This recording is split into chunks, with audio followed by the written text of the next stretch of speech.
So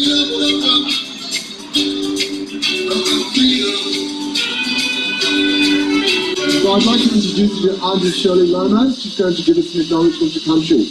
And give her a big round of applause. First of all, I want to acknowledge and pay respect to Julian's father, John Shipton, wherever you are. Is that in there? Mr. Shipton, I want to pay tribute to and pay my respects to you as Julian's father. Okay? Okay, so my name's Auntie Shirley. I'm a Demuroi Waka Waka woman, and today we stand on the land of the Gadigal people. But you know what? One of Australia's sons sits in a filthy prison languishing in another man's land, not our land, and he needs to be brought home now, or if not home, certainly to his children, because that is where this man belongs. So I don't know much about whatever Julian did, but how dare they lock him up for speaking the truth? Because the truth always sets people free, and unfortunately has not set this man free. But we intend to support him in whatever way we can. So us blackfellas will be marching in May, and one of the banners will be bringing Julian home to his children, because he's a father and he needs to be with them. And what I want to say to people here is, black Australians, we're not America's Jackies and blackberries. The white Australians might be, but not us blackfellas. And just recently I thought about this Biden bloke. I thought he might be a bit different, but he's not. The first thing he does is bomb Syria. What does that tell you? He's a warmonger like the rest of them, aided and abetted by Australian politicians, and that's not on. So,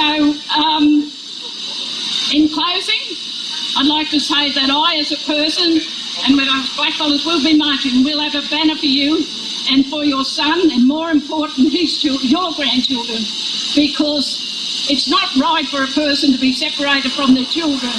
I, myself, am a member of the stolen generations. I have a profoundly disabled son who lives away from me, so I know the pain of a child and of a mother. And what I say to people, or to whatever his name is, Gobo, how dare you do that to an Australian? How dare you do that? Just because he speaks the truth and doesn't speak with forked tongue like you. This is wrong, and it's a blight on this country. The fact that people from all over the world can stick up for this young man, and yet we have our own leaders kowtowing to the USA.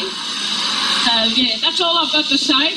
So I will tell you that we will have that banner bringing Julian home to his children, and that'll be sometime in May, because that is so wrong to deny a father the right to see his children. And I'm sure he's suffered enough over there. But I mean, when you look at, you can't but help wonder why, because they were the same people that sent convicts out here. So when you look at Australia today, it is, was and always will be a penal colony. Nothing changes with these people. And in saying so, this country is not Chinese Australia, Arab Australia, not even America Australia. It's Aboriginal Australia, and don't you forget that. And we intend to do a home run for this young man so that he is reunited with his loved ones. That's all. Thank you. Thank you, Auntie. I should have introduced myself. My name's Ian Rose. I'm a member of Support Assange and WikiLeaks Coalition, and I'm wearing a very old T-shirt, perhaps one of the first from the WikiLeaks shop. But I'd like to introduce you to Jacob Grech. Jacob Grech is an activist who's been on the campaign for as long as everybody. He's a journalist. Jacob's got a letter from John Porter to read out as well. So could you give him a big round of applause? That'd be great. Thank you, everybody. And my name's Jacob. I'm here from Melbourne, part of Melbourne for WikiLeaks. And I've been one of the people who's in a tour with John Shipton and Graham Dunstan and Rain and Snaz and others, travelling around the country, So the first thing we wanted to do, we were expecting to have John Pilcher join us today, but unfortunately he sent a message in his place and he's asked me to read it out. So this is from John. He says, "I'm sorry I can't be with you today. It's always an honour to share a platform with John Shipton. When this struggle is over and Julian is free, the tireless, courageous campaigning of John Shipton will have a permanent place in our hearts. It's more than a decade since the United States and its collaborators set out to smear and kidnap a journalist whose work they couldn't control, coerce or censor. WikiLeaks offered us a freedom of expression that bowed to no master, the kind of freedom that the Americans have boasted about being sacred to them. It's the ultimate irony that they who claim to have invented this freedom are now committed to crushing it. If they win their wretched appeal in London and Julian goes to America, that freedom is lost. No truth teller is safe. That is why John's campaign is so important. He reminds us, never forget. He shames and persuades those in power. Today, he and I say this to Scott Morrison. If you can get Kylie Moore-Gilbert released after 804 days in Iran, then you can get Julian Assange released after more than 10 years in Britain. It can be done. You know it can be done. Or is your Australia nothing but a frightened country? Is it a country fit for cowards who never speak up, who never do the right thing, who go along with what the bullies tell them? Is that it, Scott Morrison? Help free Julian, Prime Minister, and Australia begins to be a real place, free and independent. If you say nothing, do nothing, if you just carry on managing scandals, handing out rewards and kissing the backside of the world's bullies, then you are not the leader of a free country. Break the silence, Scott Morrison. Bring Julian home now. And thank you, John. Now, I'm not going to talk much myself on a day like this with the rain threatening. That'd be a human rights abuse in itself. Listen to me prattle on. You've got speakers here who are a lot more around the subject with a lot more knowledge than I do. But one thing I do want to say, and that is when John first came to me with the idea of doing a tour through remote areas, coming through Sydney on our way to Canberra, I realised I'd been in Melbourne too long perhaps, because I doubted the efficiency of it. But for John and for Julian, of course, we did it. I've got to tell you that throughout regional Victoria, whether we're talking Castlemaine or Bendigo, up in New South Wales where we went Wagga Wagga, Albury, Goulburn, Bathurst, sorry if I've left anyone out, Katoomba, Hazelbrook. Yesterday in Parramatta's a different story, it's in Sydney.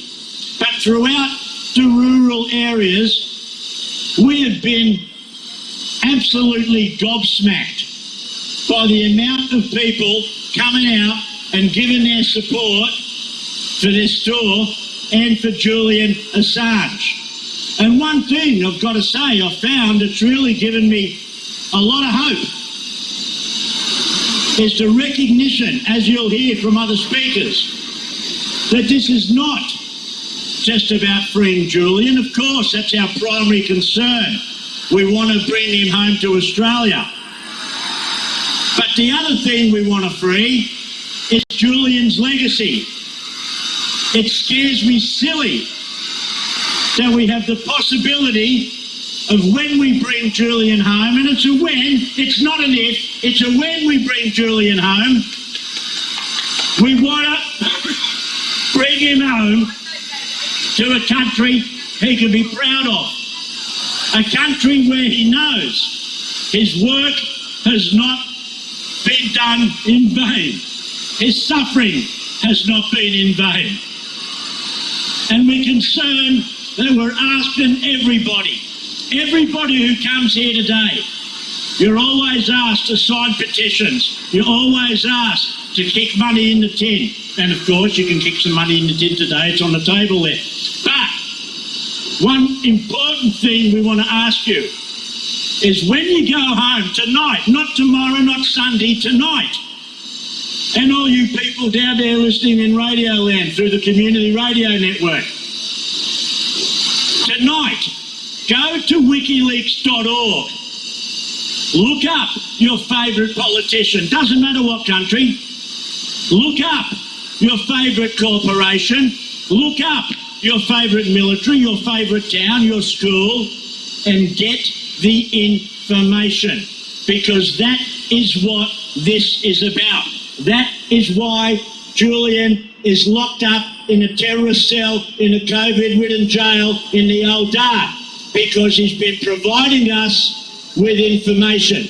And it's our duty to Julian, not just to set him free, not just to bring him home, but to make sure that his suffering, his work is not in vain. So that's why we're here today. We're going to have a lot of other speakers who can speak about various aspects of it, but that's all I wanted to say to you. Thanks for coming out and supporting the home run for Julian. Thank you, Jacob. That was great. Now, of course, our next speaker is Lisa Johnson. She's a clinical psychologist, very much part of Doctors for Assange, and always with great insights. So please make her welcome. So I first started researching and writing about Julian Assange after attending a rally like this, just down the road at the town hall. And John Pilger spoke at that rally. He gave a very powerful speech. And at the time, Ecuador had cut Julian off from the outside world, and it was clear that things were taking a very alarming authoritarian turn. And for me, one of the most alarming things at that point was the resounding silence about that from a lot of the organisations and authorities whose job it is to protect our democratic rights from abuses of power like targeting and silencing a journalist. So I'm pleased to say that now, a couple of years later, that's really changed and, changed dramatically. I mean, I think it's fair to say that there's an international human rights and press freedom consensus that Julian Assange should be free, and he should be free now.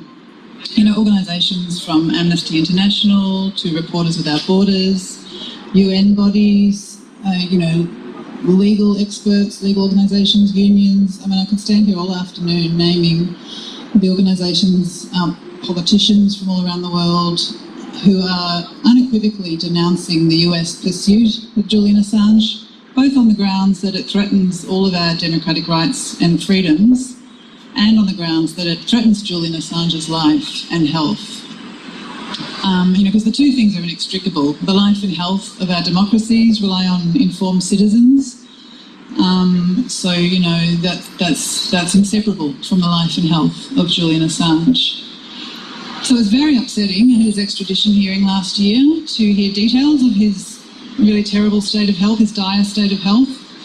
And that was particularly upsetting as a member of Doctors for Assange, which is a group of over 200 doctors from all around the world. Some very eminent people amongst us, someone who's on the executive committee of the World Psychiatric Association, someone who's headed up organisations that have won not one but 2 Nobel Peace Prizes.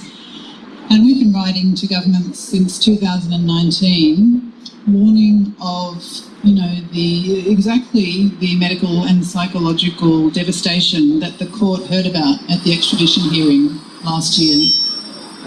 And in late 2019, we wrote to the Australian government and we itemised in quite a lot of detail the specific physical and psychological injuries that could be expected to occur as a result of the persecution and abuse being inflicted on Julian. And those were precisely the physical and psychological harms that the court heard about in the medical evidence. And the point about that is that we had no inside knowledge of Julian Assange's physical and psychological status. It was just obvious and therefore predictable and preventable that those harms would occur. Particularly against that backdrop of medical neglect and fragile health in the Ecuadorian embassy.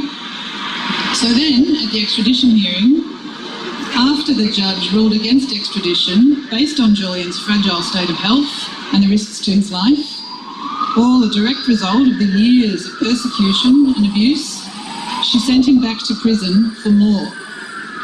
She sent him back to the very place that the UN Working Group on Arbitrary Detention, the conditions that they had deemed arbitrary, and that the UN Rapporteur on Torture had deemed torture.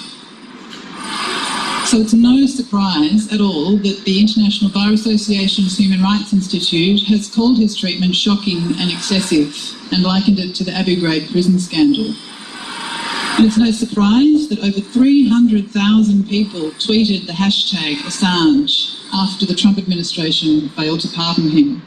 And imagine those 300,000 people here all shouting, "Free Assange." You know, that gives you an idea of the level of support that's out there. And it's no surprise that the Australian leader of the opposition, Anthony Albanese, has recently said enough is enough. So the Australian government would be on very solid ground if it said to the US government, look, we just can't turn a blind eye anymore. We're the last party to this that isn't opposing this extradition request. Even the UK court ruled against it. Our parliamentary colleagues from across the political spectrum are against it. The Australian people are against it. The petition to free Julian Assange tabled in the Australian Parliament has over 500,000 signatures, the third largest petition ever tabled in the Australian Parliament. So the Australian government could easily say to the US government, we have to step in to protect the life and health of our citizen because the world is watching. And the Australian government could remind the US government that the Australian government has what's called a positive duty under the Convention Against Torture, which means it has an obligation to do something to protect its citizens when a finding of torture is made. And to keep silent is called acquiescence and consent under the Convention. And it's listed in the first sentence of the first article of the Convention Against Torture as part of the definition of torture. So it's at the heart of the prohibited activity. So the US government could say to the American government, we can't be acquiescent and consenting anymore. He's our citizen. He's convicted of nothing. You lost your case. It's time, high time, to free Julian Assange and drop the extradition request.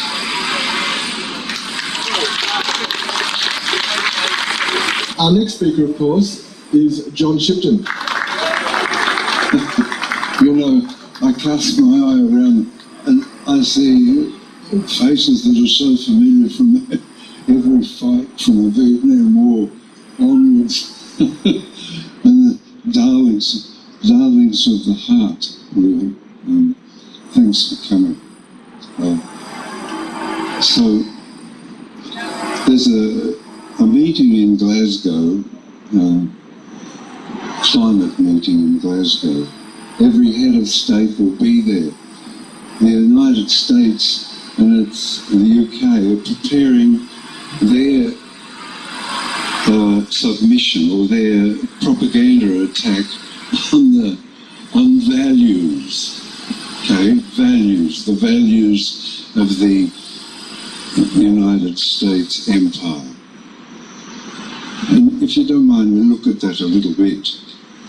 Because just down the road in London, in Belmarsh, is an illustration of the United Kingdom's values, Julian Assange. Now into the 11th year, coming up to his 50th birthday. Since March, nobody's able to pop in and say hello, or, shake his hand. The jail's been infested with COVID. The values. So Gideon Polyer is an Australian academic. He works in Melbourne. He published a book recently. He's an expert on excess deaths.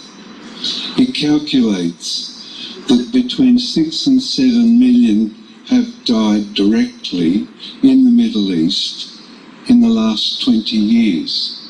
Between 6 or 7 million. These souls are grieved over by their relatives, their mums and dads, sons, daughters, uncles, aunts, grandfathers, and their friends. A pall of grief hangs over the Middle East. Brown University publishes a study which indicates that the last 20 years of the United States and its allies' activities in the Middle East have created 38 million refugees. Families, mothers, fathers. When I say refugees, it means us out of luck because somebody's ruined our country or wants something that we have and treasure. 38 million values they are. Just our activity alone in fighting for Julian's freedom gives those grieving people some element of repose, for they know that there are people who care, there are people who know, there are people who act in that, and there are people who have seen the work of Julian Assange and the WikiLeaks crew. Any one of these events that I described, you can look up on WikiLeaks. Any one of the main actors, if you wish to call them that, you can look up on WikiLeaks. You can see the deals they made.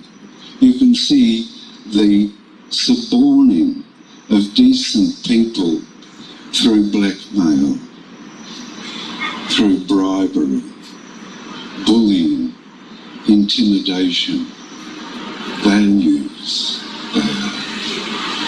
I don't want to speak too much more about depressing things. They are facts, and we shoulder them with our task to get Julian home. We shoulder them willingly, and if I may say so, the task is a noble one.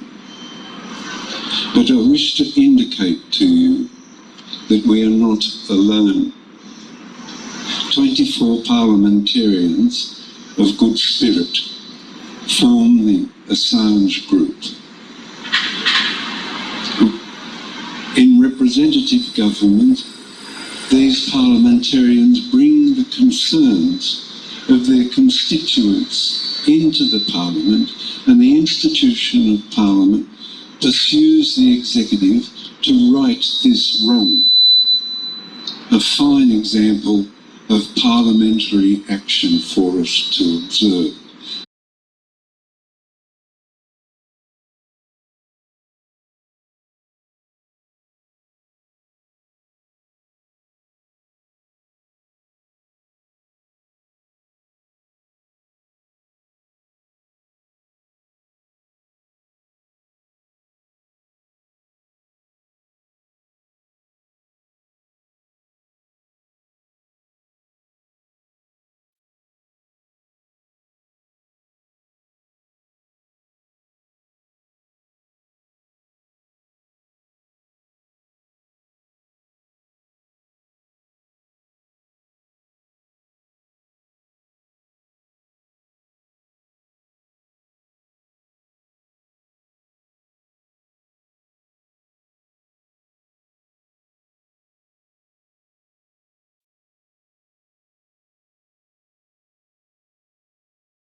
It was determined after further study the size of the shadow or object that caused the shadow that was captured in the Mars photo was more than 30 kilometers in height, a huge object 30,000 meters long. This report was featured and shown on Soviet television, a very mysterious occurrence. More than 25 years ago, we conducted an investigation into this extraordinary case, and were even able to find the original report that was shown on Soviet television. This was a very important achievement, considering the censorship that existed in the Soviet Union before the fall of the Iron Curtain. Here are details from that original report. On March 27, 1989, flight controllers lost contact with the small probe located more than 180 million kilometers from Earth. Phobos 2 was in orbit around Mars when it disappeared. According to the official story, the probe became lost when turning to photograph the Phobos moon. Apparently, it could not reorient itself and vanished. For the controllers at the Space Center in the former Soviet Union, it was incomprehensible that Phobos was missing. After orbiting Mars several times and obtaining some of the best photographs ever taken of the red planet, it had unaccountably stopped transmitting. This multinational project had been seriously compromised, and the disappearance of the probe was an embarrassment to the Soviets. The world would question the capability of the Soviet scientists because of the inexplicable mission failure, especially after the mysterious photographs had been viewed by the world. These photographs showed a huge shadow projected onto the Martian surface, a shadow of 27 or 28 kilometers. It was as if a very large object behind the probe, that is, between the probe and the sun, had projected this mysterious shadow onto the surface of Mars. The shadow had been photographed twice by the two available cameras on the ship that were equipped with infrared spectrum and normal spectrum systems. Each camera was programmed to take pictures every 8 hours. After taking the last picture of Phobos, an elliptical object was detected moving towards the satellite probe seconds before it failed. Indications were that the elliptical object had attacked the satellite, which was now dead and left spinning out of control. The Phobos 2 probe simply disappeared. Here is a video of the original report that was broadcast on TV in the Soviet Union. We have some extraordinary news tonight that has been the subject of a lot of talk from Western reporters. The interplanetary station, Phobos 1, the satellite that has been orbiting Mars, has suffered a catastrophe, and the international program between 14 countries has been compromised. Now let's look at the facts. The Phobos program consisted of 3 parts. The first was the initial flight of the spacecraft that blasted off from Earth on its way to Mars, and during that voyage, solar wind would be studied. The second stage was the study and exploration of Mars from the spacecraft. Now here is a beautiful detailed photograph that was taken by the Soviet spacecraft. Images that have never before been seen by any person or scientist. So the third story here to consider was the loss of the spacecraft, Phobos 1. We have now received news that after the photographic images were taken, Phobos 1 veered off its projected track and the link to the controllers at the Soviet Space Command was lost. Today, we happen to be filming in the Flight Center on a different assignment, and we were able to film firsthand scientists trying to communicate with Phobos 1 and bring it back to life. Now, we'd like to show you the film that many Soviet research centers are trying to understand. This is it. What you're seeing here is a shot of the surface of Mars. This is a beautiful image from a thermal map. And here's a line almost 20 kilometers long that was unexpectedly discovered. It can be seen in this area here that's visible to the naked eye. The line ends in this inexplicable formation. Now, here's what the specialists are saying about this story as it unfolds. We've asked ourselves what areas of the planet they saw in the photographs that were received. Were they infrared or visible areas? Some maps of Mars already exist, like this Mars Atlas map, and on this map, it's possible to see what areas Phobos photographed. This first series is the closest one.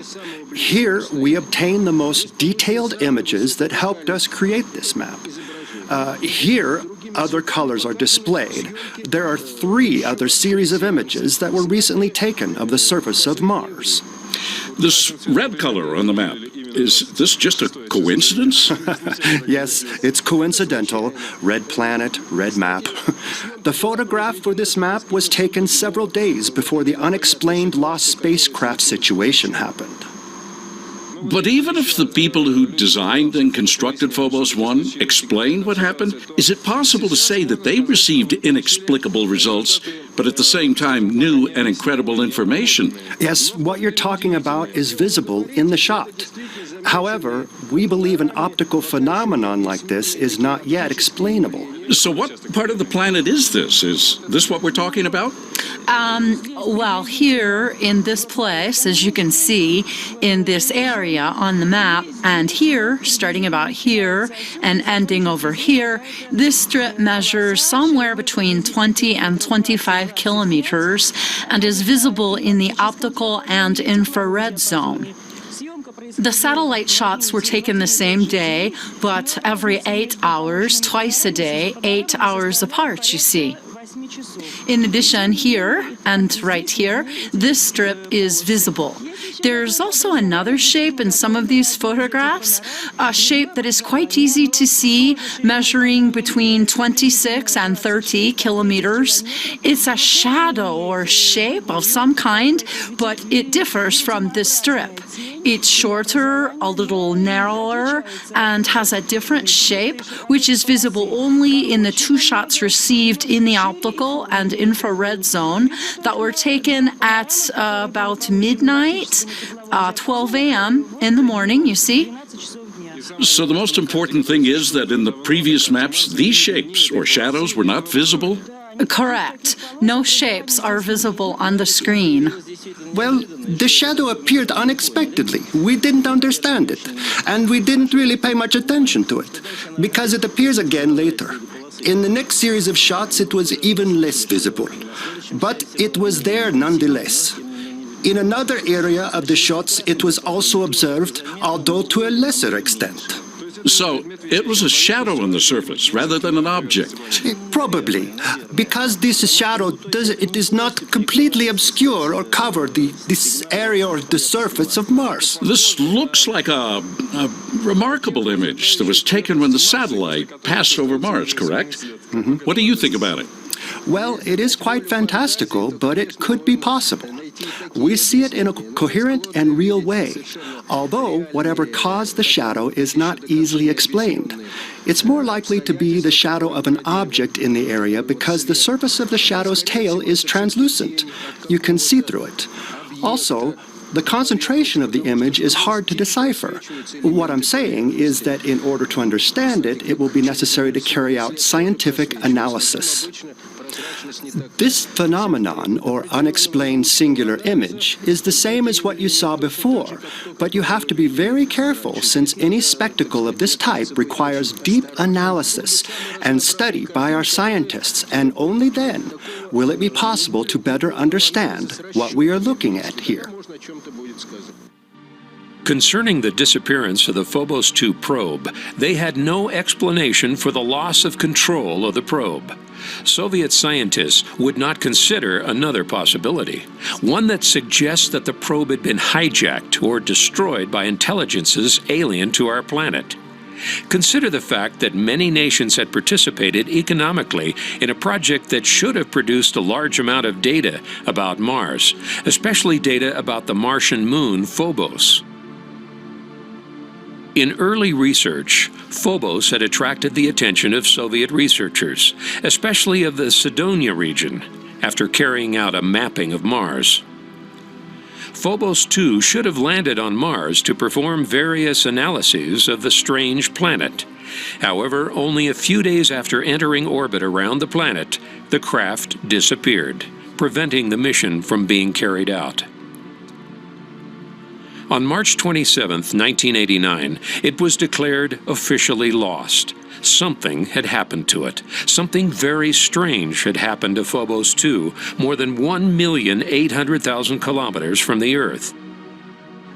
Its twin, Phobos 1, was also lost on its trip to Mars. This had happened previously on September 1st, 1988. Apparently, due to a data transmission failure, the scientists had sent it off route, and it had been lost in space.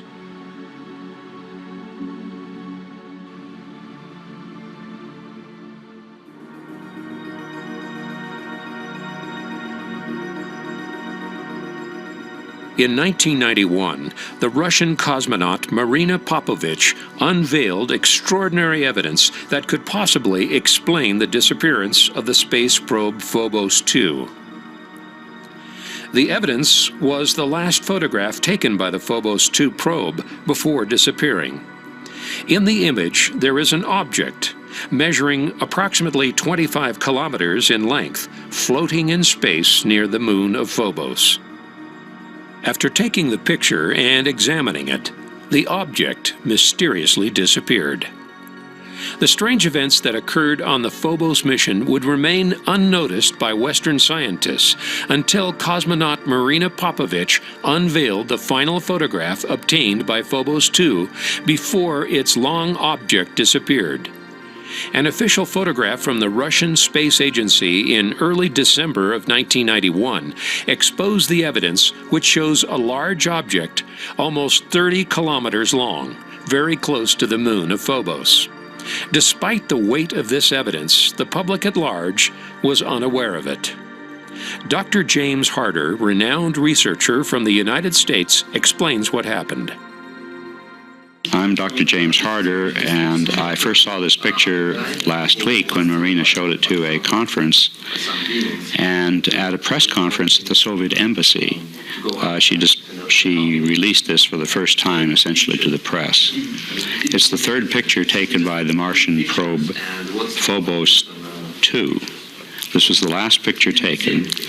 There is an object that appears to be in the vicinity of Phobos, but it could be, of course, smaller and much closer. And the interesting thing is that after having made it through all of the high G forces of launch, having made it through a year's worth of time and space, that it should suddenly disappear, or at least disappear from radio contact, after it took this rather interesting photograph. What it is for you? Well, all we can say is that it's an unknown object, but it's very likely to be real. I don't think if you can exhaust all of the other possibilities, that it's some kind of a mistake, or that it's some kind of a transmission error, or that it's a hoax, and none of those things. You know that there are other pictures of Mars where you can see a very long shadow, a shadow of probably 20 kilometers long. I've heard of this shadow. I've not seen it. But of course, from what you say, this object could have left that kind of a shadow. The length of this object, if it's at the same distance as Phobos, would be about 15 miles. So I think it's a rather simple picture, but it doesn't have an explanation of any natural sort. It's very important. I think it's important because if it's not a hoax, and I don't think it is a hoax because it came from the highest people in the Soviet Space Agency who gave it to Marina. It doesn't look like it's anything that could be a transmission error or an error in the photographic technique. And if it's not a hoax and it's not a mistake, it's definitely unknown and definitely unexplained. In December 1991, we met with Marina Popovich, who showed us the strange object and gave us her own explanation of this extraordinary case. And when he approached the Mars, the spacecraft, вот это последний снимок. We have here the last picture. Он уже пришел в марсианское небо, уже пришел. So when he approached the Mars and was close to the Mars, and here we can see Phobos, a satellite. И вдруг пришла вот такая фотография, и кроме этой фотографии еще была тень на Марсе, тень. Okay, and on this picture, this one of the last pictures, we can see here, strange object, and also one of the pictures shown a big shadow on the surface of the Mars. И ровно через 3 дня после этой последней фотографии Фобуса не стало. And right after 3 days, Он исчез. as this picture were received, the signal's connection with Phobos second was lost. Существует очень много гипотез, There is a lot почему он исчез. Первое. of ideas why this Может spacecraft быть, disappeared. тоже была неправильная команда, может быть. One of the ideas, it was maybe also there was a bad command or some kind of mistakes. Может быть, возникло статическое электричество вокруг корабля, Maybe it was in connection with static electricity. и все приборы Something was вышли wrong из with строя. electrical equipment inside of the spacecraft. Может быть, какие-то механические повреждения. Maybe mechanical kind of. Но уфологи, вот и я лично, думаю, что может быть вот это корабль, может быть, это УФО. But scientists that Может investigate быть. UFO subjects Может быть. claim that this trace Скажи, может быть. and the other traces probably belongs to the spacecrafts. Maybe. Other spacecraft belongs to UFO. the other civilization. И тогда понятно, почему исчез Фобус. So it can be a reason why it has disappeared. Потому что длина вот этой вот сигары или помехи какой-то, она около 25 километров длиной. Because the size, the length of this object, this cigar-shaped object, is around 20-25 kilometers. Phobos is one of 2 moons of the planet Mars and is the only satellite in the solar system that doesn't seem to be synchronized with the planet. In fact, it is the only one that has a shorter day than the world it orbits. Phobos does a complete orbit of Mars in 7 hours and 32 minutes. So on a Martian day, it is able to come out and disappear twice in one day. It is also known that Phobos constantly accelerates and decreases its speed, which is a unique feature in the solar system. It is approximately 37 kilometers wide and has a retrograde orbit, meaning that it orbits in the opposite direction to that of most natural satellites in the solar system. To some, the shape of Phobos looks like a potato in space, and its orbit is very irregular, approaching and moving away from Mars. Here we see some truly amazing images captured by several NASA missions.